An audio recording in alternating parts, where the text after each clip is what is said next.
Boa noite, louvado seja nosso Senhor Jesus Cristo. Vamos retomar o nosso curso e vamos começar invocando o Espírito Santo de Deus para que nos ilumine nossa palavra, ilumine nosso entendimento, porque é só pela graça de Deus que podemos penetrar nos mistérios da fé. Em nome do Pai, do Filho e do Espírito Santo. Amém. Vinde, Espírito Santo, enchei o coração dos vossos fiéis e acendei neles o fogo do vosso amor. Enviai, Senhor, o vosso Espírito e tudo será criado e renovareis a face da terra. Oremos. Ó Deus, que instruístes os vossos fiéis com a luz do Espírito Santo, fazei que apreciemos retamente todas as coisas segundo o mesmo Espírito e gozemos sempre de suas consolações. Por Cristo nosso Senhor. Amém. Em nome do Pai, do Filho e do Espírito Santo. Amém. Bom, vamos começar. Hoje nós abrimos a segunda sessão do nosso curso. Vamos falar sobre o segundo dogma, o dogma da virgindade perpétua de Maria Santíssima. Antes, porém, de falar do dogma propriamente dito, eu queria acentuar muito rapidamente o dia de hoje. Não é? Nós temos a alegria de estarmos reunidos para meditar os mistérios da Virgem Maria neste dia 7 de outubro, que é memória de Nossa Senhora do Rosário. Não é? Memória do Rosário da Bem-aventurada Sempre Virgem Maria. É uma festa bastante antiga na igreja, é uma festa do século XVI, na verdade. Né? Ela celebra, primeiramente, a vitória dos cristãos sobre os turcos otomanos na Batalha Naval de Lepanto, em 1571. Bom, lembra que eu disse a vocês que quando a igreja quer reforçar um mistério da fé, ela institui uma festa? Bom, também várias festas têm cunho votivo, digamos assim. A igreja estabeleceu para celebrar, para comemorar, para dar graças a Deus por uma grande graça alcançada pela igreja. A festa do Rosário vai celebrar esta grande vitória que impediu a invasão muçulmana na Europa no século XVI. Se vocês pensarem direitinho, essa batalha é de 1571, então nós estamos há 429 anos, né? Se eu não sei, eu fiz as contas direitinho. 449 anos. Enfim, anyway.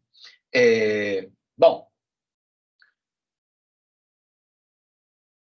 um século antes, os turcos tinham tomado Constantinopla, tinham invadido Constantinopla e transformado Constantinopla, que era a capital cristã do Império Bizantino, em uma cidade muçulmana. Então, era um momento de expansão do Islã a partir do Império Turco. Também a gente está no contexto da Reforma Protestante e, portanto, muitos países da Europa se recusaram a atender o convite do Papa para defender a Europa contra os muçulmanos, mas uma liga cristã foi montada e na Batalha de Lepanto, os cristãos, que eram claramente inferiores em número, conseguiram vencer a batalha. Reza a tradição que a Virgem Maria teria aparecido à frente da formação de batalha ao príncipe Dom João de Áustria, que foi o comandante da batalha, e o Papa São Pio V, que havia pedido a todos os cristãos que rezassem o rosário, pedindo à Virgem Maria a graça de que os cristãos vencessem a batalha, instituiu a festa de Nossa Senhora das Vitórias, no dia 7 de outubro. Anos depois, essa festa de Nossa Senhora das Vitórias foi renomeada para a festa de Nossa Senhora do Rosário, celebrando esta grande vitória dos cristãos na Batalha de Lepanto, em 1571. Mais tarde, a gente vai ver uma outra festa mariana, a festa do Santíssimo Nome de Maria, que celebra a vitória dos cristãos contra os muçulmanos no Cerco de Viena, que foi a última grande tentativa muçulmana de invasão militar da Europa, aí já no início do século XVII. Bom, então que a Virgem do Rosário, Nossa Santíssima Mãe, nos alcance a graça de melhor compreendermos os mistérios de seu augusto Filho, Jesus Cristo. Bom, hoje nós vamos começar a refletir sobre o segundo dogma, o dogma da virgindade perpétua. Isto é, Maria não é apenas mãe de Deus, mas é uma mãe virgem, o que é um raciocínio antitético, não é? Se considerarmos apenas um raciocínio humano, ou se é virgem, ou se é mãe, pensando no raciocínio humano. Mas a Virgem Maria é apresentada pela Igreja como a Virgem Maria, nossa mãe, a Virgem Mãe. A Igreja apresenta essas duas verdades. Ela é virgem e ela é mãe. Vimos o que é que significa a maternidade divina de Maria. E hoje vamos ver a sua virgindade perpétua. Eu quero começar tentando... vamos aqui definir o que é o dogma da virgindade de Maria. O que é que significa dogma da virgindade de Maria? Quando eu digo Maria Virgem, o que é que eu estou dizendo? O que é que vocês compreendem dessa expressão? O que é que isto quer dizer? O que é que quer efetivamente dizer Maria Virgem? Alguém?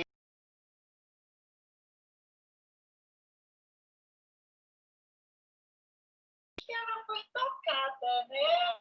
Na verdade, pelo mando. Ela, como ela foi concebida pela divindade, pelo Espírito Santo, então ela era imaculada, ela era intocada, ela era pura. Certo. Vamos lá. Primeiro vamos situar uma coisa. Maria, ela é uma criatura humana como todas as outras criaturas humanas. Então, assim, a Virgem Maria é uma mulher como nós, no sentido de plenamente humana. Enquanto Jesus é homem como nós, mas teve uma geração milagrosa, lembra? Jesus é concebido pelo Espírito Santo e não pelo sêmen e pelo óvulo, né? pela conjunção carnal. A Virgem Maria não, ela é concebida como um ser humano. Ela é filha de Joaquim.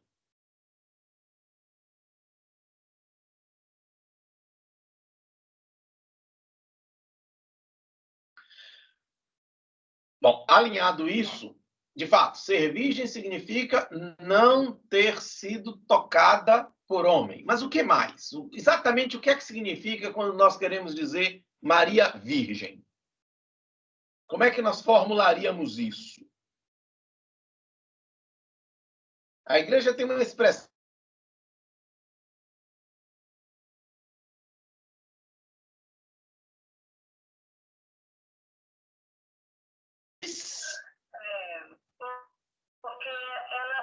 do pecado original, né? Ela não teve o pecado original. Mas isso é o dogma da Imaculada Conceição. Durante e depois do parto. Ah, aí sim. Maria é virgem antes, durante e depois do parto. Pronto. Este é o dogma da virgindade perpétua. Quando nós nos referimos a Maria Virgem, quando nós usamos a expressão a Virgem Maria, nós estamos invocando esta verdade de fé. Maria é virgem, foi virgem antes do parto, continuou virgem durante o parto e permaneceu virgem após o parto. Então, veja que aqui nós temos uma tríplice implicação.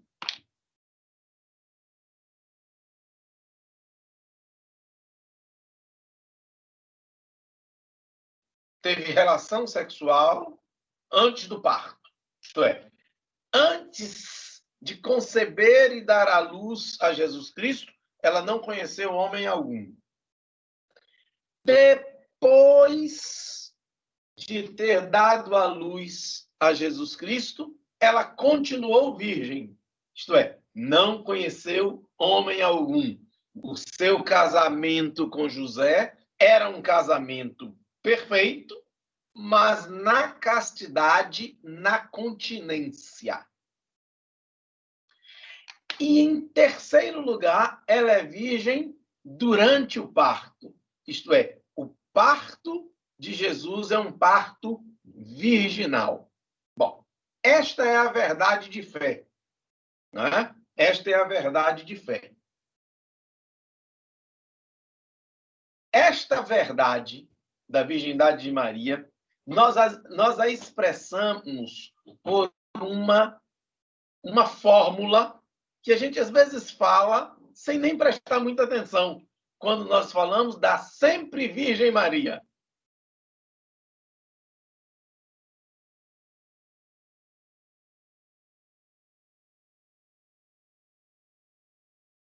Esta fé na virgindade antes, durante e depois do parto. Um outro elemento é que a expressão virgem foi quase que vinculada ao nome de Maria. Não é? Nós chamamos sempre a Virgem Maria. A Virgem Maria. Hoje é a festa da Virgem. Este é o altar da Virgem. Isto é, a virgindade, por antonomasia, ficou personificada em Maria. Bom, lembram-se que eu disse a vocês que quando a igreja quer celebrar um dogma, quer celebrar uma verdade de fé, ela estabelece uma festa? Mas qual é a festa que celebra a virgindade? Nenhuma. Nós não temos uma festa que celebre o dogma da virgindade de Maria. Por que isso? Por que a igreja não estabeleceu uma festa para celebrar a virgindade de Maria? Isso tem uma dupla explicação. A primeira é porque não era preciso. Porque nunca os cristãos duvidaram da virgindade de Maria. Esta sempre foi uma fé pacífica na igreja. Nós encontramos os padres da igreja já no século II se referindo a Maria como a Virgem Maria. Então, esta foi uma fé pacífica na igreja. É só com a Revolução Protestante, com a Reforma Protestante, a partir do século XVI, que começam alguns cristãos a dizer, não, talvez ela não fosse virgem, não, talvez não fosse assim. Então, a antiguidade cristã é unânime em reconhecer a Maria como virgem. Segundo, a igreja não estabeleceu uma festa para a virgindade de Maria Porque toda a memória de Maria é memória da sua virgindade, porque nós sempre nos referimos a ela como a Virgem Maria, a Santíssima Virgem.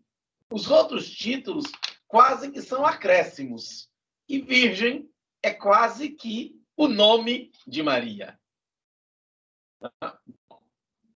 Então,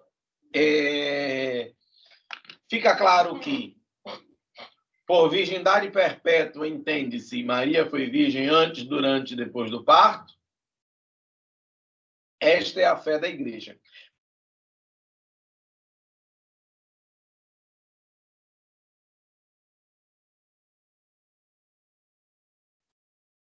Aqui há um aspecto que a gente precisa ter muita atenção.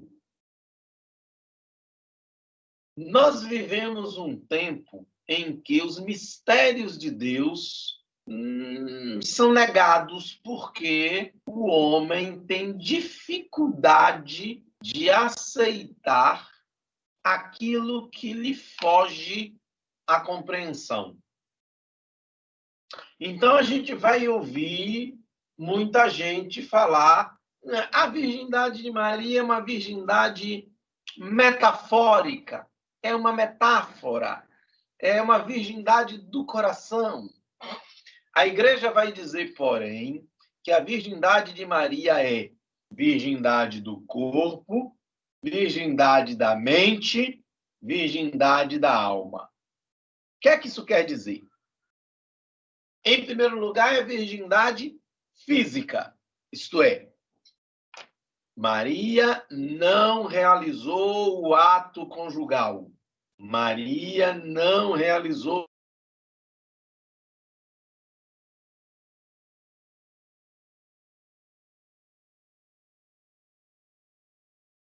Falando aqui de uma virgindade física.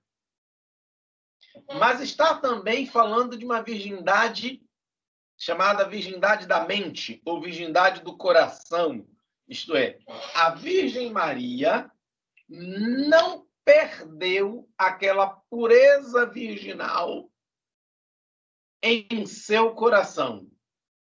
Então, o seu coração permaneceu eternamente virginal, intocado por outros amores que não o puríssimo amor de Deus. Quer dizer que Maria era insensível? Não. Mas que no amor de Deus, toda a realidade se realizava. E, por último, fala de uma virgindade do espírito, isto é, a sua absoluta intocabilidade, isto é, ela permanece pura e virginal em seus sentidos, em seu pensamento, em seu sentimento e em seu corpo. Então, a sempre Virgem Maria tem primeiro este aspecto de ser virgem antes, durante e depois do parto. Depois tem esse aspecto de ser virgem no corpo, ser virgem no coração, ser virgem na alma. Conseguem compreender isso? Alguma dúvida sobre isso? Alguém que tem alguma dificuldade, alguma dúvida, não entendeu? Ou está tudo certinho? Eu não acho difícil entender a virgindade de Maria nesse aspecto de que ela era antes, durante e depois do parto, tinha sido virgem.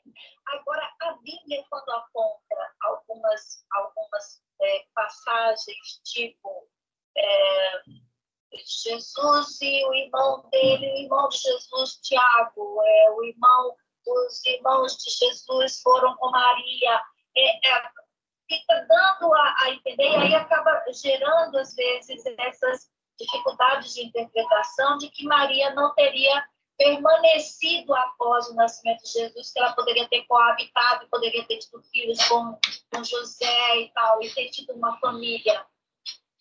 Certo. Nós vamos chegar nisso agora quando estivermos refletindo os textos. né? Os textos bíblicos, a gente vai perceber o que é que exatamente a Sagrada Escritura quer dizer. Bom, antes da gente falar exatamente dos textos bíblicos, que é o nosso objeto hoje, eu queria falar com vocês sobre o problema das línguas bíblicas.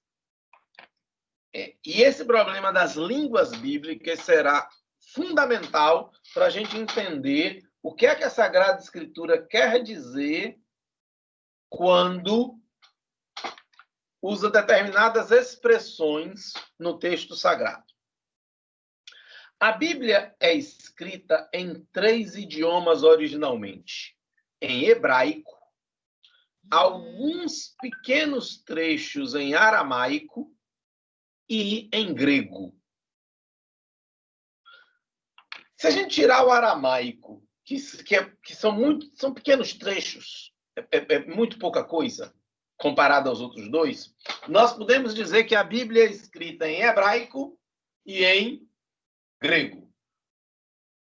Certo? São as 2 línguas originais da Bíblia. Se você quiser estudar Bíblia a fundo mesmo, estudar como exegeta, primeira coisa é aprender hebraico e aprender grego, grego antigo, porque são as línguas em que os textos estão escritos.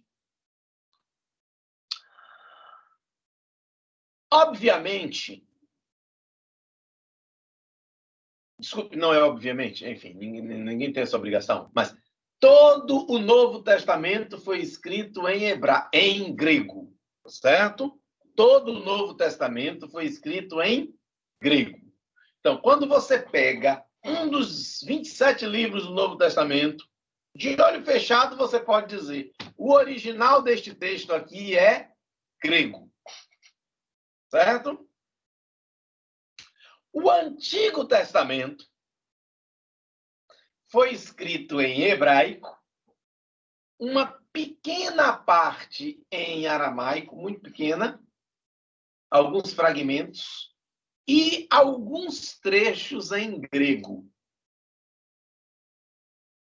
Aí começa o nosso problema, digamos assim.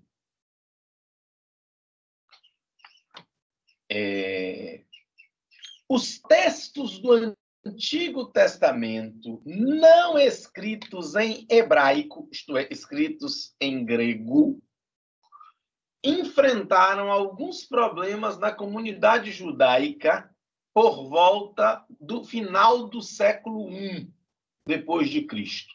Vamos tentar entender um pouco isso. Por volta do século II antes de Cristo, final do século III, início do século II, isto é, cerca de 200 anos antes de Cristo, 250 anos antes de Cristo, na cidade egípcia de Alexandria, um grupo de rabinos judeus traduziu a Bíblia, o Antigo Testamento, do hebraico para o grego.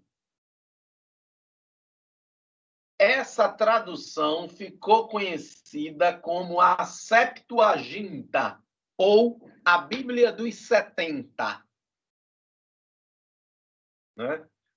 A tradução, eu vou botar aqui no chat para todo mundo, a tradução grega da Septuaginta, ou dos 70.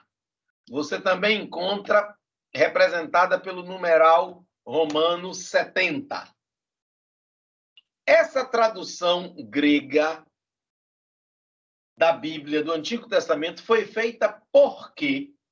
Isso tem uma explicação histórica muito simples. Os judeus sofreram várias diásporas. Os judeus sofreram perseguições, expulsões de sua terra. E comunidades judaicas foram se formando ao longo no entorno do Mar Mediterrâneo, no norte da África, na na Grécia, em Roma. Bom,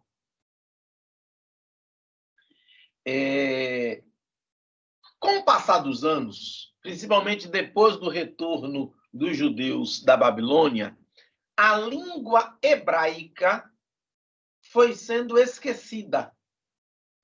E com o passar do tempo, os judeus que viviam fora de Israel já não sabiam mais falar hebraico. E havia uma dificuldade de compreender os textos sagrados escritos em hebraico. Por volta do ano 200 a.C., a maioria dos judeus não sabia mais grego, não sabia mais hebraico. Os que moravam na Palestina falavam aramaico, os que moravam fora da Palestina falavam grego, que era a língua, digamos assim, a língua internacional naquele período. Os rabinos judeus que traduzem a Bíblia por volta do ano 200 tinham um objetivo muito simples: fazer com que o texto fosse compreendido pelas pessoas. Durante os 200 anos seguintes, ou poderia dizer os 300 anos seguintes, circulou no ambiente judaico as duas versões do texto da Sagrada Escritura. A versão em hebraico e a versão em grego. Como é que a gente sabe disso? A gente sabe disso porque nós encontramos textos rabínicos, textos judaicos, daquele período, do tempo de Jesus, citando o Antigo Testamento na versão grega. Então, isso quer dizer que o texto grego, o texto da 70, circulava entre os judeus, como texto sagrado. Uma outra coisa importante é que Jesus Cristo e os apóstolos conheciam a versão grega da Bíblia e a usavam. Como é que a gente sabe disso? Porque textos do Novo Testamento, dos evangelhos e das cartas do Novo Testamento, fazem citações do Antigo Testamento utilizando o texto da 70, o texto grego. E a igreja, os cristãos, desde cedo, aceitaram tanto o texto hebraico quanto o texto grego como verdade de fé, como texto sagrado. Então, para os cristãos, o texto do Antigo Testamento em hebraico e o texto do Antigo Testamento em grego eram aceitos como texto sagrado. 70 anos depois de Cristo, no final do século I, os judeus resolveram, no que se chama Concílio de Jâmnia, uma reunião de rabinos, depois da destruição do Templo de Jerusalém, os judeus enfrentando muita perseguição, eles resolvem estabelecer algumas normas e firmam um cânon, firmam um número de livros definitivos para a Sagrada Escritura hebraica. Só que, neste momento, a igreja, o cristianismo já tinha se expandido utilizando o texto hebraico e utilizando o texto grego. Por que é importante eu dizer isso? Porque a gente vai ver já já que a virgindade perpétua de Maria depende necessariamente da compreensão do original hebraico versus o original grego do Antigo Testamento. Bom, vamos começar para falar de fundamentos bíblicos da virgindade perpétua de Maria. Vamos começar vendo o texto, digamos assim, o texto fundamental do dogma da virgindade de Maria. Qual é esse texto? É o texto do Evangelho que narra a profecia de que uma virgem dará à luz um filho.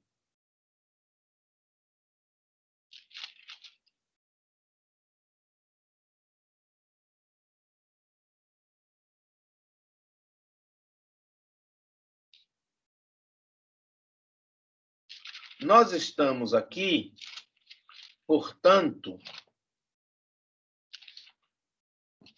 diante de um texto muito importante para a fundamentação do dogma. Nós estamos aqui em Mateus 1, versículo 22 a 23. É a chamada Anunciação de José. Nós temos dois textos da Anunciação. No Evangelho de Lucas, é a virgem que recebe o anjo e recebe o anúncio do Salvador. No Evangelho de Mateus, esse anúncio é feito a José. Neste texto de Mateus, olha o que é que o texto diz. Pegaram a Bíblia? Tem a Bíblia aí na mão, Mateus 1, 22 a 23. Alguém quer ler para mim?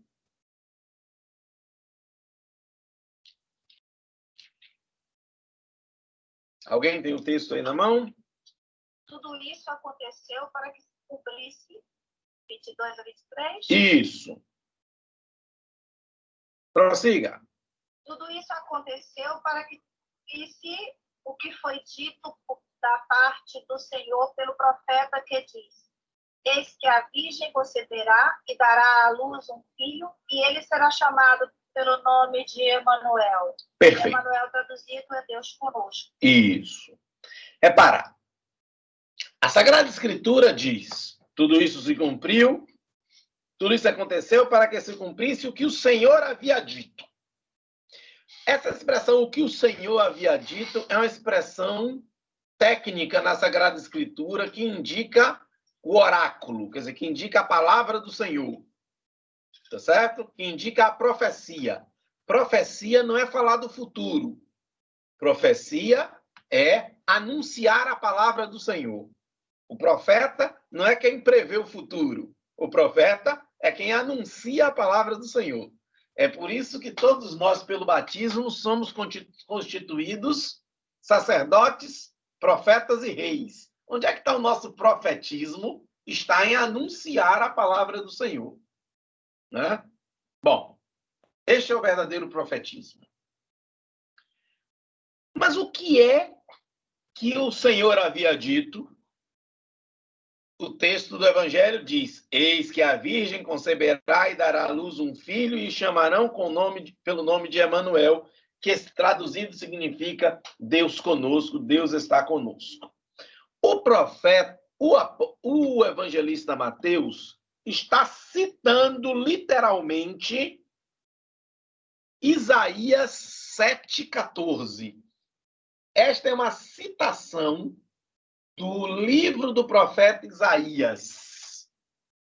Mas aqui começa a nossa questão. Por que eu falei das línguas bíblicas? O apóstolo aí cita Isaías segundo o texto grego. Então, para a gente ficar bem claro, no tempo de Jesus, os apóstolos de Jesus, os evangelistas, usavam tanto o texto hebraico quanto o texto grego. E esta profecia de Isaías aqui é transcrita de acordo com o texto grego de Isaías 7,14. Vamos ver o que aqui Isaías 7,14 diz? Vamos voltar lá? Antigo Testamento, livro do profeta Isaías 7,14.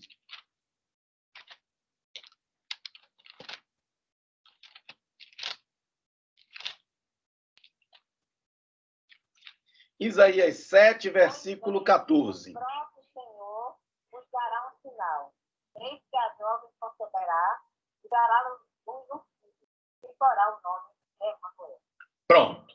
Perfeito, Maria Helena. Veja o que é que a gente está escrito aqui.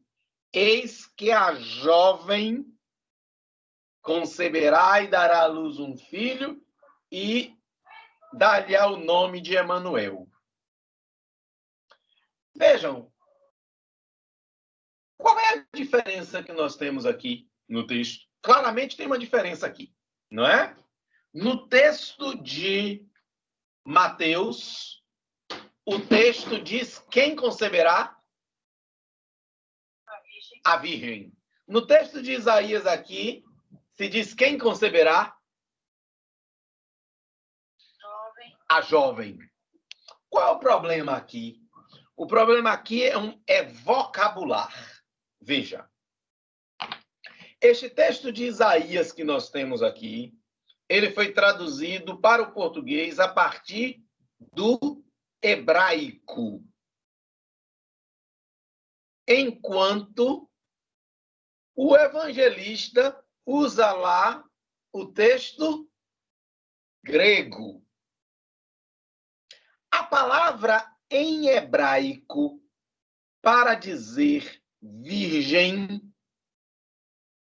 isto é, para dizer aquela que é propriamente virgem, para falar de virgindade, a palavra era betular. Betular. Anotem isso. Eu botei aqui no chat para vocês. A palavra hebraica para virgem, virgem propriamente dita, era betular. Mas qual é a palavra que o texto hebraico usa neste livro de Isaías? Ele usa a palavra almar. Almar. Almar, enquanto betular significa virgem,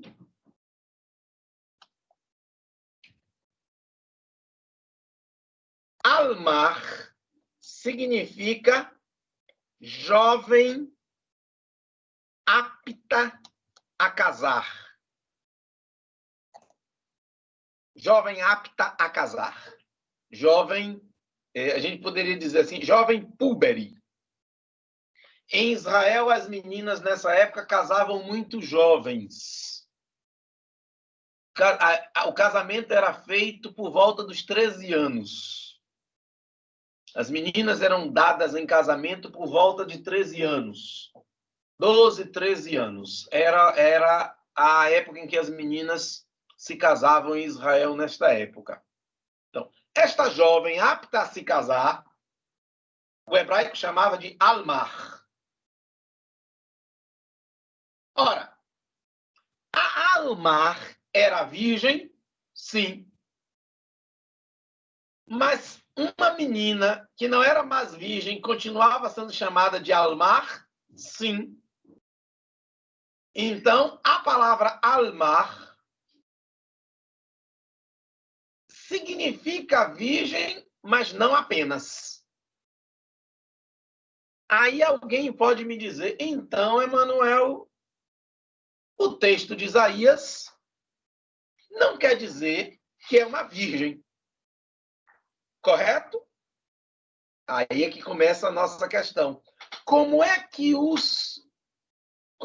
texto hebraico foi traduzido para o grego?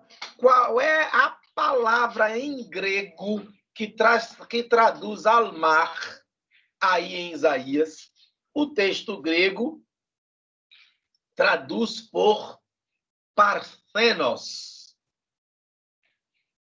Parthenos. Parthenos, em grego, é virgem. Então, o que é que está em discussão aqui é 200 anos antes de Cristo. Portanto, a gente não está falando de cristianismo, nem de Jesus Cristo, nem da Virgem Maria. Estamos falando aqui dos judeus em relação ao livro de Isaías. 200 anos antes de Cristo, os judeus tinham absoluta consciência de que esta Almar, escrita aqui no livro de Isaías, é uma virgem.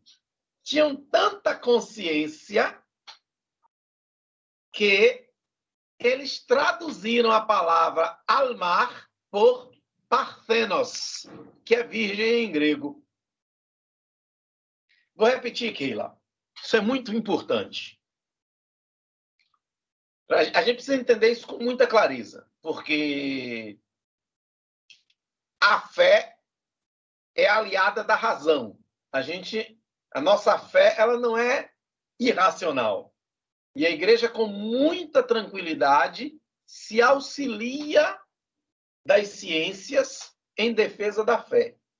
Veja, o texto hebraico de Isaías utiliza nesta expressão a virgem conceberá e dará à luz um filho, em Isaías 7,14, utiliza a palavra Almar.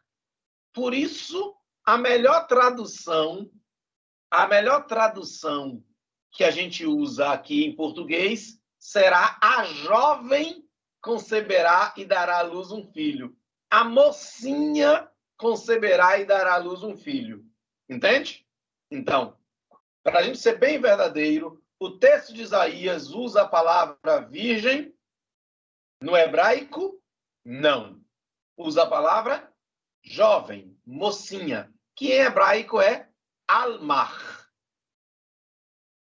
Qual seria a palavra para indicar virgem em hebraico? Seria betular.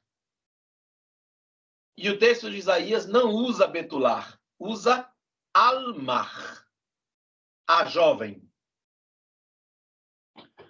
Agora, essa jovem é virgem? Sim, porque as jovens aptas a casar eram virgens. A gente está falando de meninas de 12, 13 anos.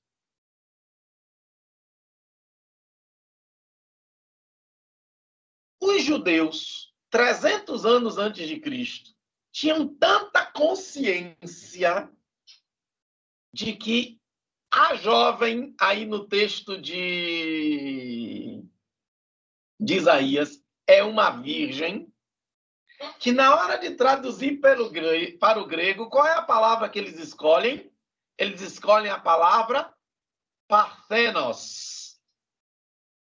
O texto grego é Parthenos. Parthenos é, em grego, virgem.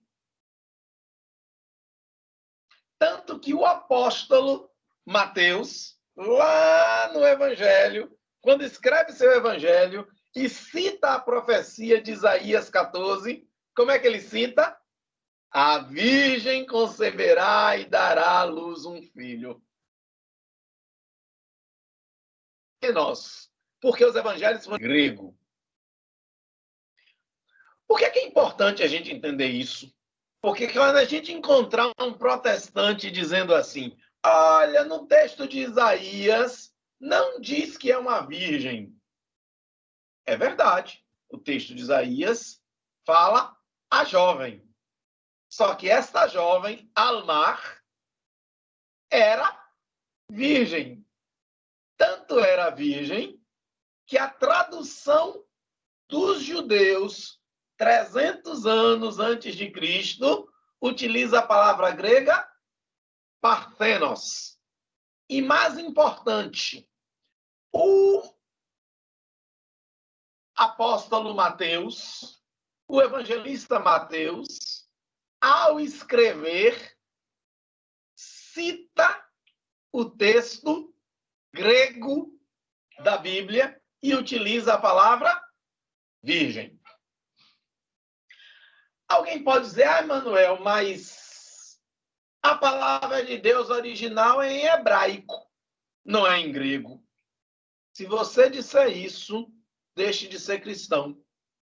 Porque todo o Novo Testamento utiliza citações do Antigo Testamento a partir da Bíblia em grego.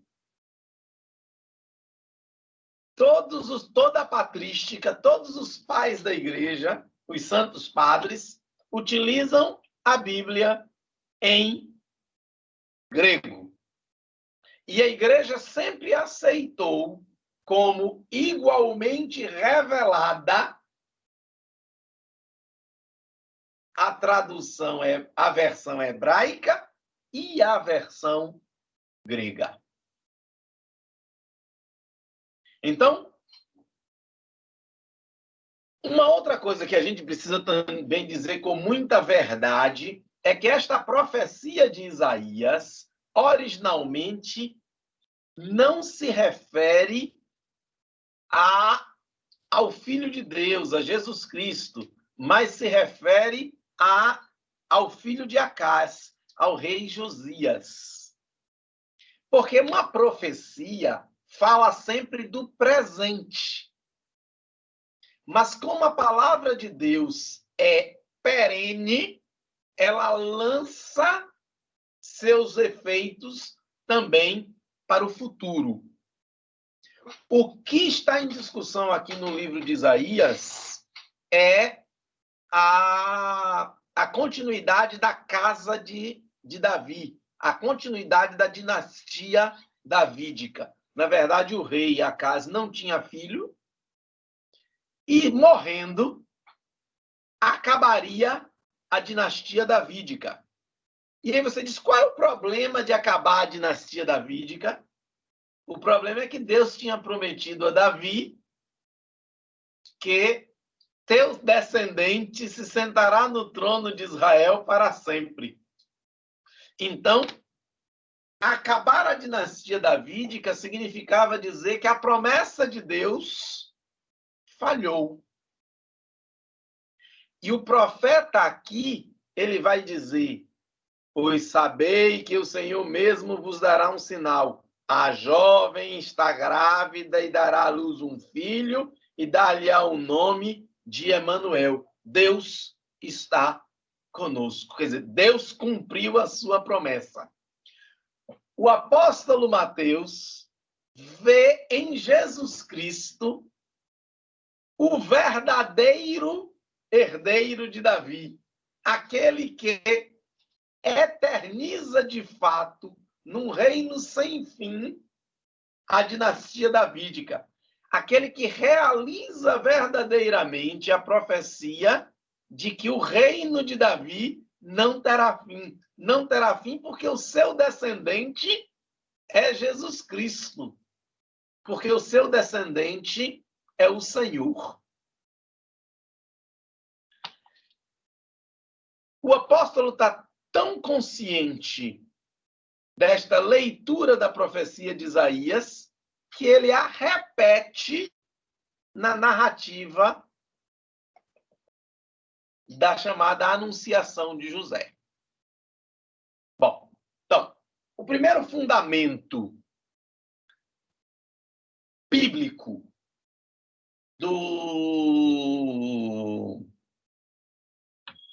da virgindade perpétua de Maria está posto nesta condição de que, embora o texto hebraico de Isaías 7,14 utilize a palavra almar, que é simplesmente jovem, o texto grego que é o texto que os apóstolos usavam, utiliza a palavra parthenos, que significa virgem.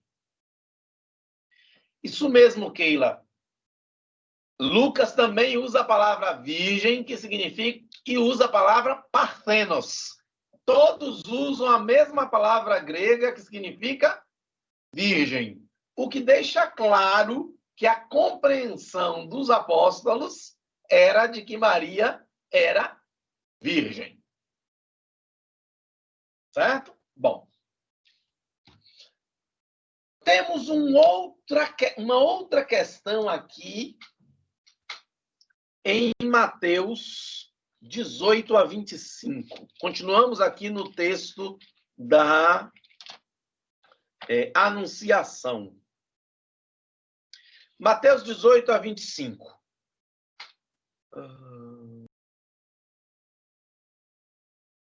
Vamos lá, não precisa vir de 18, não. Pode ser de 20. Mateus 20 de 20 a 22, basta. Não, de 20 a 21, perdão. De 20 a 21, basta para o que nós queremos. Alguém quer ler para mim? Mateus 1, 20 a 21.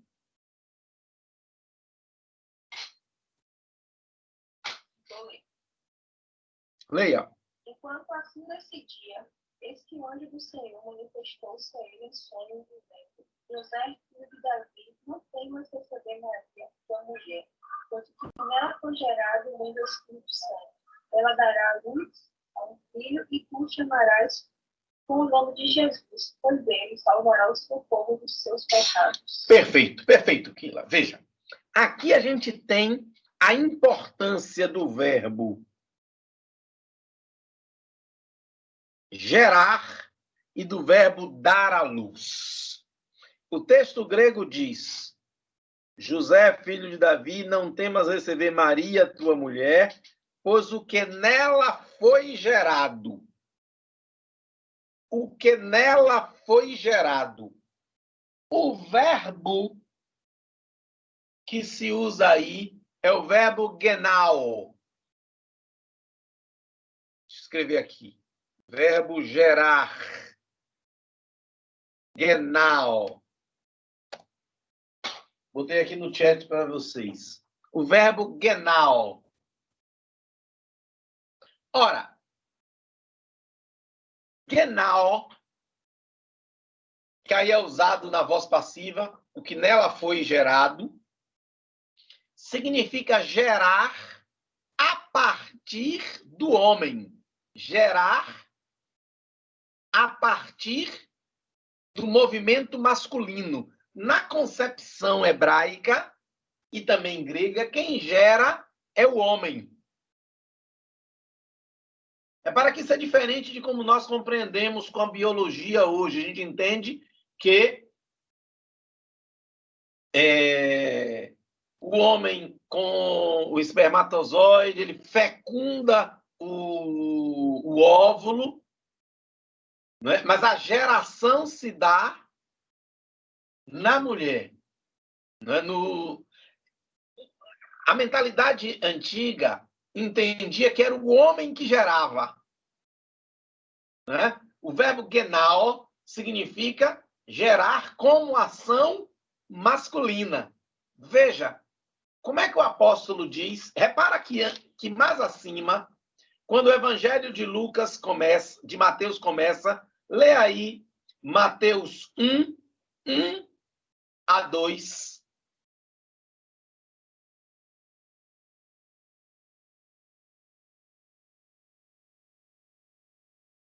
Mateus 1, 1 a 2.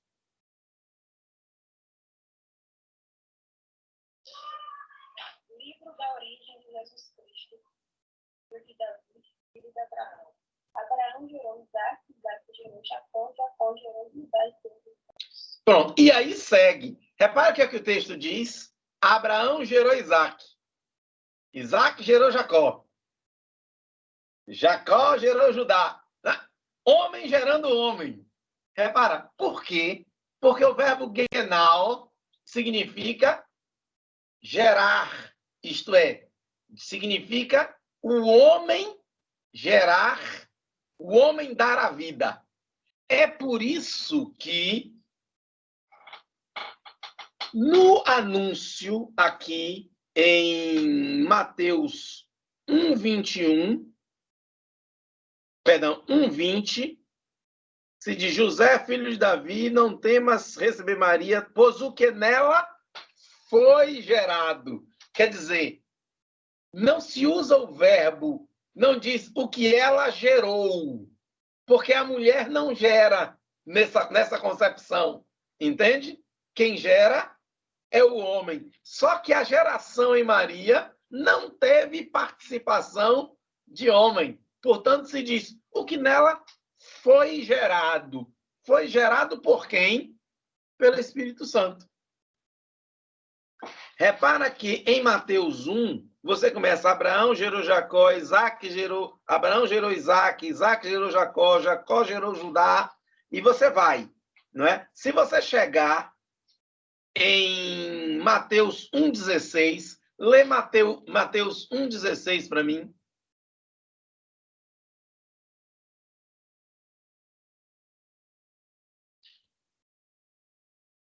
E Jacó gerou a José, marido de Maria, da qual nasceu Jesus, que se chama o Cristo.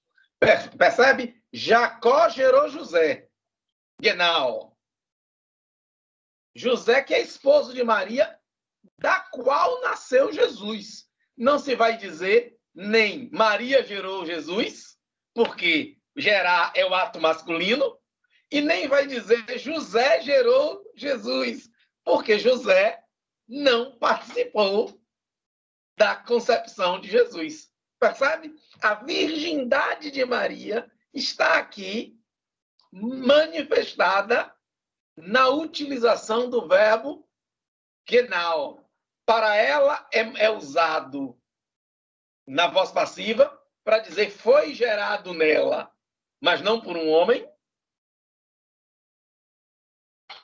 Para José não é usado, porque José é pai de Jesus, mas José não gerou Jesus. A paternidade de José em relação a Jesus não é uma paternidade de geração. O que nela foi gerado pelo Espírito Santo. Veja o que é que diz em Mateus 1:20. José, filho de Davi, não temas receber Maria, tua mulher, pois o que nela foi gerado vem do Espírito Santo. Poderíamos dizer, pois o Espírito Santo gerou nela. Agora, o texto continua. Lê para mim novamente aí, agora 20, 21, 20, 21, até 21.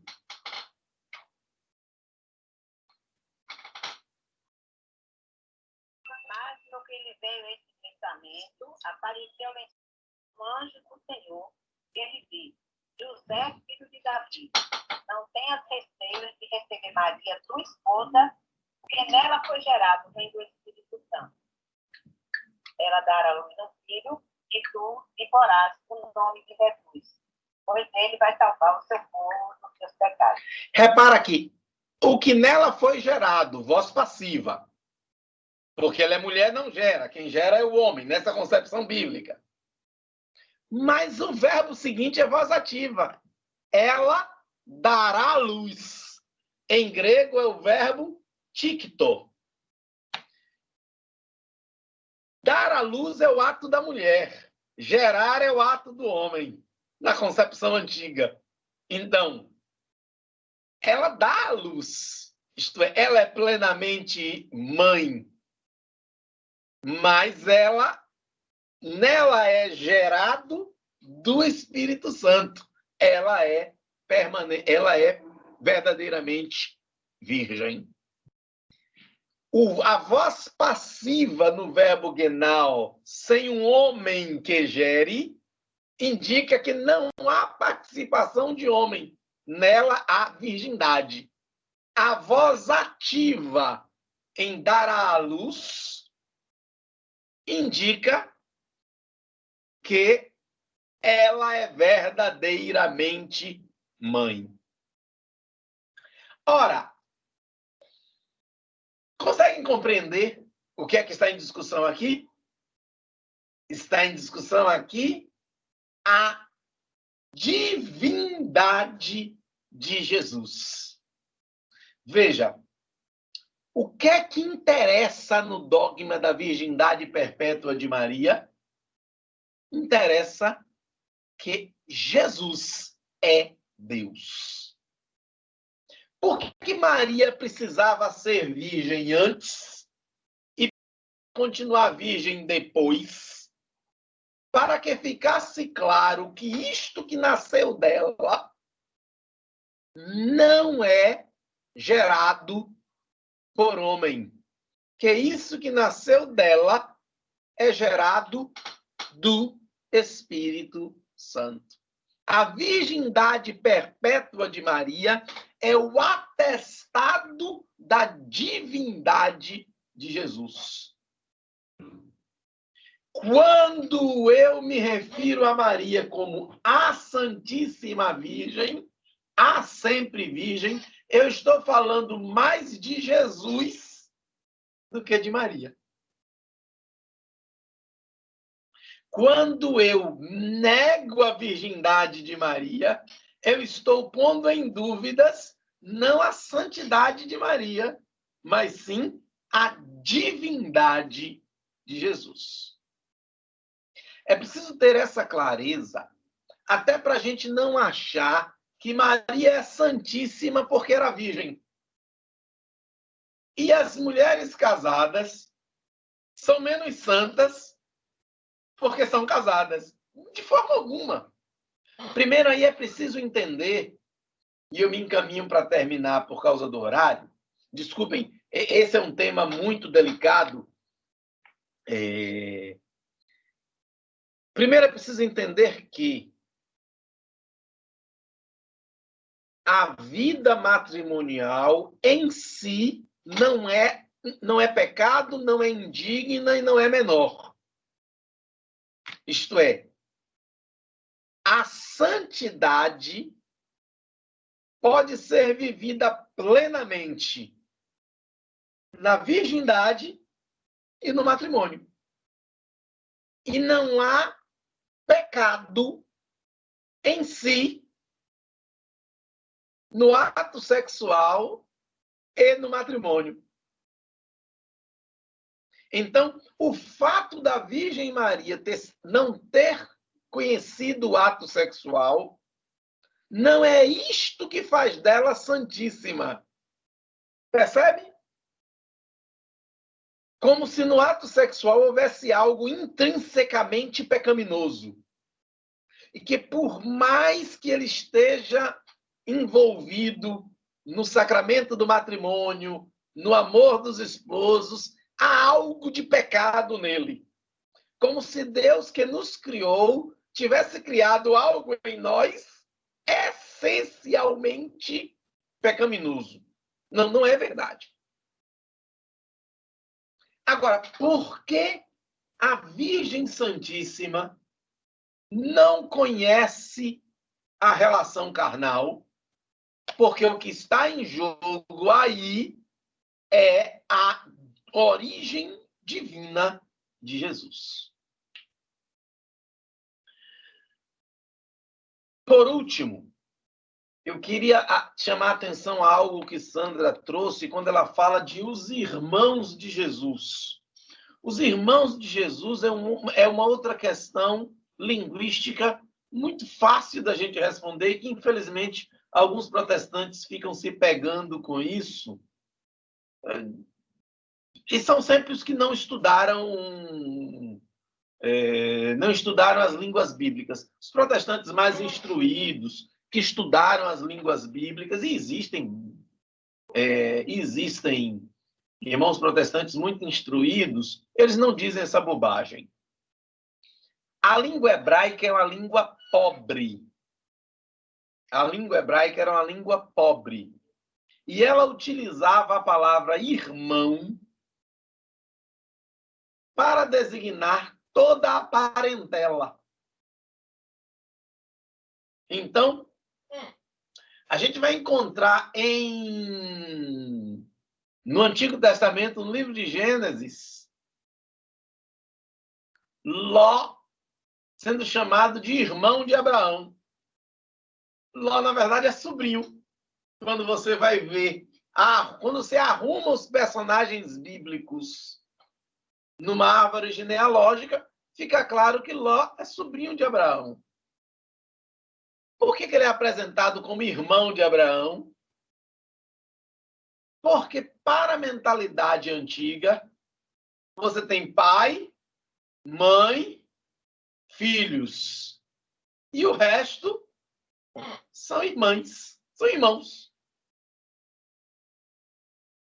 Em alguns lugares você vai dizer, você vai chamar a esposa de irmã.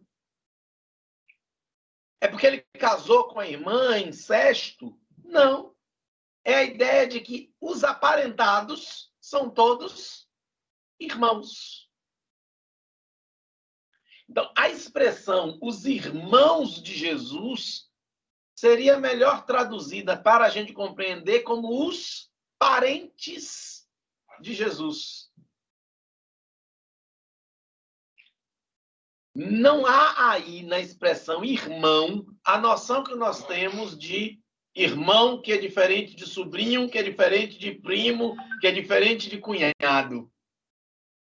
Toda essa realidade é envolvida como irmãos. Diga, Keila.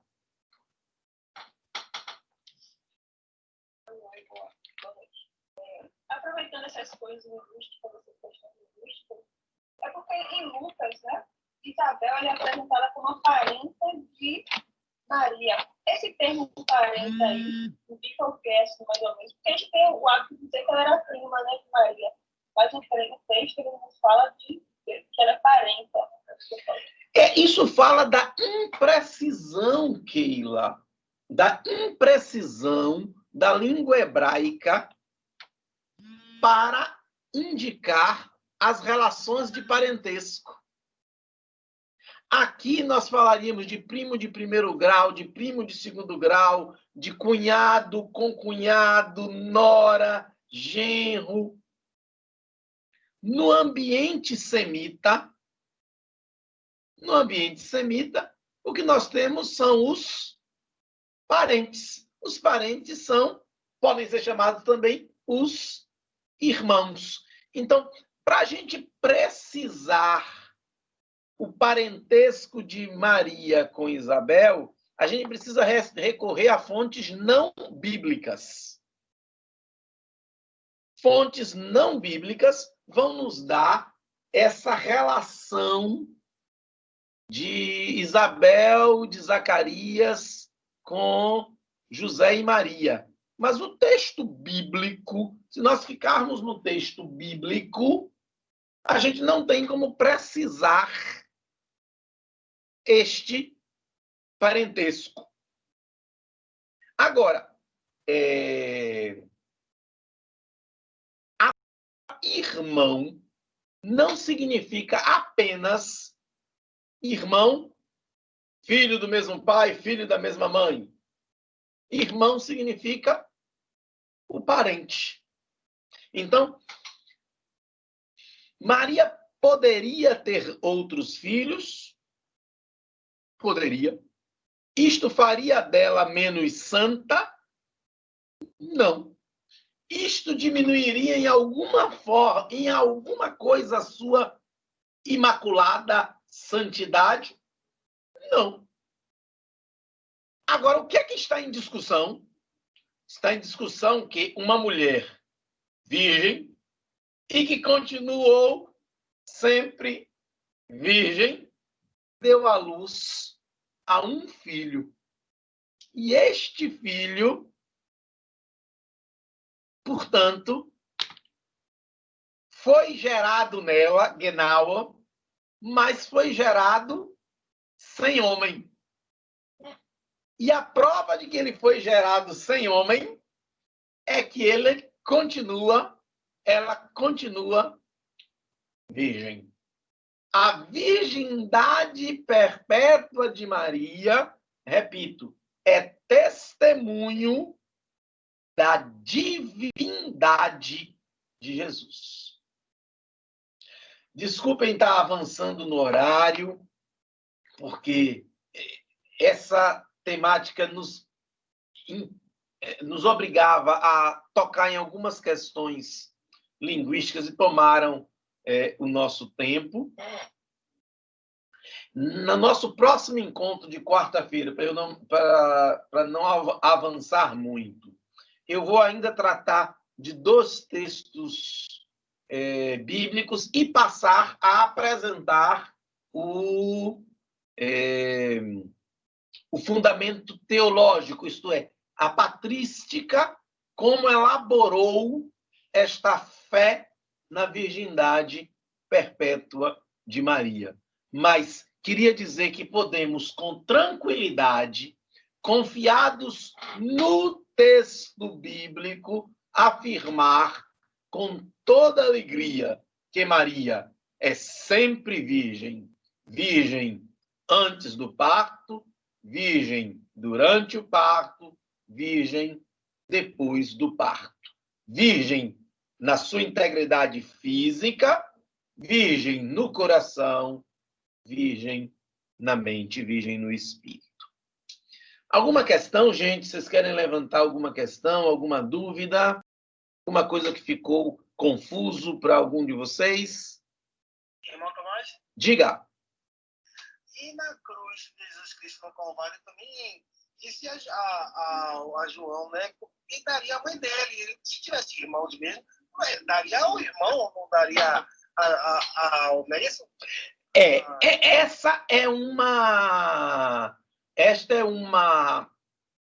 um testemunho de que não faz sentido considerar os irmãos de Jesus como irmãos de sangue. Na tradição judaica, não faria sentido algum Jesus confiar sua mãe a alguém, porque a casa era chefiada pelo marido, na falta do marido, pelo varão da casa.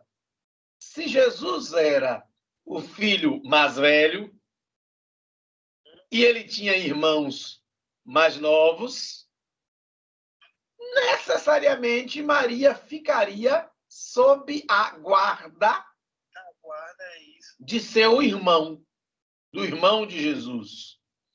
Ao entregar, embora o que esteja ali em João seja um anúncio teológico, é preciso também ter essa clareza, viu, gente? Aquele texto de João é um texto teológico.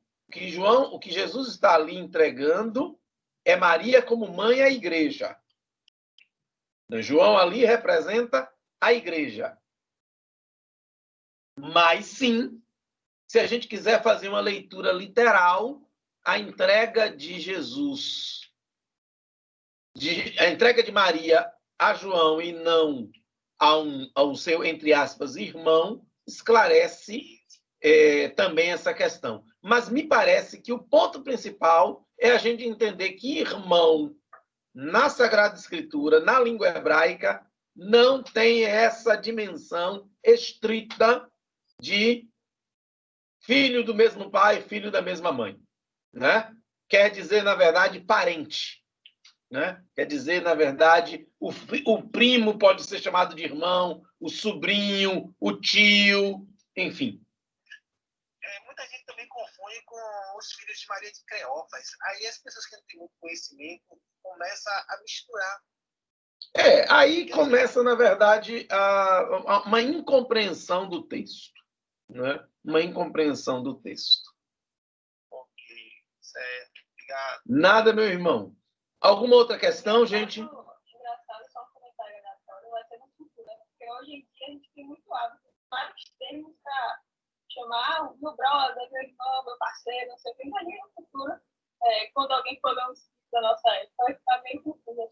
Vai ter que fazer exegese do texto. Exegese é justamente isso, esse exercício para entender o texto a partir do que o texto efetivamente diz. Né? Do que o texto efetivamente diz. Bom, gente, nós vamos continuar de hoje a 8, porque a gente já invadiu muito tempo, me desculpem. Continuar de hoje a 8 a ver mais 2 textos bíblicos e fazer a investigação sobre a teologia do dogma da virgindade perpétua de Maria. Louvado seja nosso Senhor Jesus Cristo. Vamos agradecer a Deus nosso Senhor, pedindo à Santíssima Virgem Maria que interceda por nós e nos conceda a sua graça. Ave Maria, cheia de graça, o Senhor é convosco. Bendita sois vós entre as mulheres, bendito é o fruto do vosso ventre, Jesus. Santa Maria, Mãe de Deus, rogai por nós, pecadores, agora e na hora de nossa morte. Amém. Nossa Senhora do Rosário, rogai por nós. Em nome do Pai, do Filho e do Espírito Santo. Amém.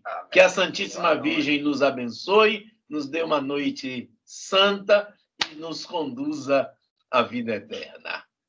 Boa noite, gente. Boa noite. Amém. Boa noite. Boa noite. Boa noite.